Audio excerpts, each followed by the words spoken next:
ಏನಕ್ಕೋ ನೀವು ಬೇಡ ಅಂದ್ರಿ. ಆವಾಗ ಮಗು ಜೋರಾಗಿ ಅಳಕ್ಕೆ ಸ್ಟಾರ್ಟ್ ಮಾಡ್ತು. ಸ್ವಲ್ಪ ಹೊತ್ತು ನಿಂತ್ಕೊಂಡ್ರಿ, ಇಲ್ಲ ಅಂದರೆ ಇಲ್ಲ. ಆಮೇಲೆ ಈ ರೋದನೆ ಕೇಳಿಸ್ಕೊಳಕ್ಕಾಗಲ್ಲ ಅಂತ ಅಂದ್ಬಿಟ್ಟು ಸರಿ ಆಗಲಿ ಹೋಗಲಿ ಬಿಡು ಅಂತ ಬಿಟ್ರಿ. ಆವಾಗ ಅತ್ತಿದ್ದಕ್ಕೆ ಬಿಟ್ಟಿದ್ದು ಅಂತ ನಿಮಗೂ ಗೊತ್ತು, ಆ ಮಗುಗೂ ಗೊತ್ತು. ಹಾಯ್, ನಾನಿದ್ದಿ ಚೈಲ್ಡ್ ಸೈಕಾಲಜಿಸ್ಟ್. ಇವತ್ತು ನಾವು ಮಾತಾಡೋದು ಬೌಂಡ್ರೀಸ್ ಬಗ್ಗೆ. ರೂಲ್ಸ್ ಬಗ್ಗೆ ಅಲ್ಲ, ಆ್ಯಕ್ಚುಲಿ ಹೋಲ್ಡ್ ಆಗೋಂಥ ಬೌಂಡ್ರೀಸ್ ಬಗ್ಗೆ.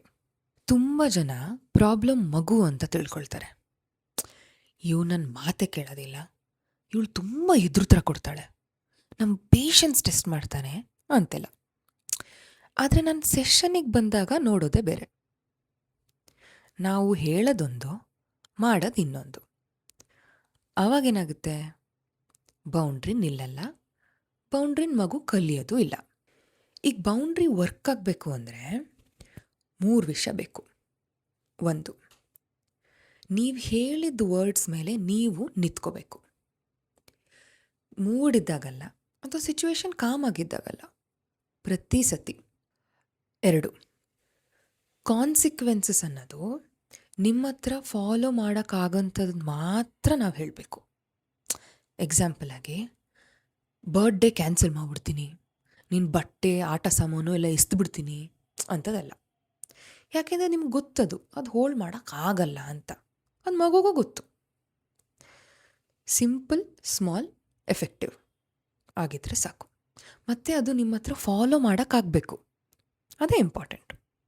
3, ಒಂದು ಸತಿ ನೀವು ಬೌಂಡ್ರಿ ಹಾಕಾದ್ಮೇಲೆ ಮಿಡ್ಡಲಲ್ಲಿ ನೆಗೋಷಿಯೇಟ್ ಮಾಡಬಾರ್ದು. ಈಗ ನೀವು ಮುಂಚೆನೇ ಎಕ್ಸ್ಪ್ಲೇನ್ ಮಾಡಿ, ಅಥವಾ ಆ ಮೊಮೆಂಟ್ ಪಾಸ್ ಆದಮೇಲೆ ಮತ್ತೆ ಮಾತಾಡಿ. ಆ ಮೊಮೆಂಟಲ್ಲಿ ಬೇಡ. ಈಗ ಮಗು ಜೋರಾಗಿ ಅಳ್ತಿರ್ಬೇಕಾದ್ರೆ ಅಥವಾ ಆರ್ಗ್ಯೂ ಮಾಡ್ತಿರ್ಬೇಕಾದ್ರೆ ಇದೆಲ್ಲ ಸ್ಟಾಪ್ ಆದರೆ ಸಾಕಪ್ಪ ಅಂತ ಅನಿಸಿರ್ಬೇಕಾದ್ರೇ ನೀವು ಬೌಂಡ್ರಿ ಹೋಲ್ಡ್ ಮಾಡಬೇಕು. ಅದೇ ತುಂಬ ಕಷ್ಟ. ಈ ಮಗು ಅಳ್ತಾ ಇದ್ದಾಗ ನಿಮ್ಮ ಮನಸ್ಸಿಗೊಂದೇ ಅಲ್ಲ, ಇಡೀ ಬಾಡಿಗೆ ಅದನ್ನು ಸ್ಟಾಪ್ ಮಾಡಬೇಕು ಅನ್ನೋ ಫೀಲಿಂಗ್ ಬರುತ್ತೆ. ಅದು ವೀಕ್ನೆಸ್ ಅಲ್ಲ, ಪ್ರೀತಿ. ಆದರೆ ಅತ್ತಾಗೆಲ್ಲ ಬೌಂಡ್ರಿ ಮೂವ್ ಮಾಡಿದಾಗ ಮಗು ಏನು ಕಲಿತಿದೆ, ನಾನು ಗಲಾಟೆ ಮಾಡಿದ್ರೆ ರೂಲ್ಸ್ ಚೇಂಜ್ ಆಗುತ್ತೆ ಅಂತ. ಅದಕ್ಕೋಸ್ಕರನೇ ಪ್ರತಿ ಸತಿನೂ ಅದಕ್ಕೆ ಬೇಕಾಗಿದ್ದಾಗಿಲ್ಲ ಅಂದರೆ ಬೌಂಡ್ರಿನ ಮೂವ್ ಮಾಡೋಕ್ಕೆ ಟೆಸ್ಟ್ ಮಾಡ್ತಾ ಇರುತ್ತೆ. ಸೊ ನೆಕ್ಸ್ಟ್ ಟೈಮ್ ನೀವು ಬೌಂಡ್ರಿ ಸೆಟ್ ಮಾಡೋಕ್ಕೂ ಮುಂಚೆ ಯೋಚನೆ ಮಾಡಿ, ಇದನ್ನು ನಾನು ಫಾಲೋ ಮಾಡೋಕ್ಕಾಗತ್ತಾ, ಇದನ್ನು ನಿಜವಾಗ್ಲೂ ಮೀನ್ ಮಾಡ್ತಿದ್ದೀನಾ, ಮತ್ತು ನಾನು ಹೇಳ್ತಿರೋ ಕಾನ್ಸಿಕ್ವೆನ್ಸು ನಿಜವಾಗ್ಲೂ ಪಾಸಿಬಲ್ಲಾ ಅಂತ. ಇವು 3 ಕ್ವೆಶ್ಚನ್ಸಿಗೂ ಆನ್ಸರು ಎಸ್ ಆಗಿದ್ರೆ ಹೇಳಿ. ಹಾಗೇನೆ ಹೋಲ್ಡ್ ಮಾಡಿ. ಮಗು ಅಳ್ತು ಗಲಾಟೆ ಮಾಡ್ತು, ನಿಮಗೆ ತುಂಬ ಕಷ್ಟ ಆಗ್ತಿದೆ ಅನ್ನೋ ಟೈಮಲ್ಲೇ ನೀವು ಹೋಲ್ಡ್ ಮಾಡಬೇಕು.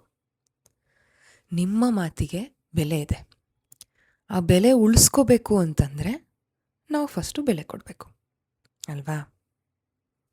This was episode 3. ನಿಮಗಿದು ಇಷ್ಟ ಆದರೆ, ರೆಸೊನೇಟ್ ಆದರೆ ಸಮೇತ ಫಾಲೋ ಮಾಡಿ.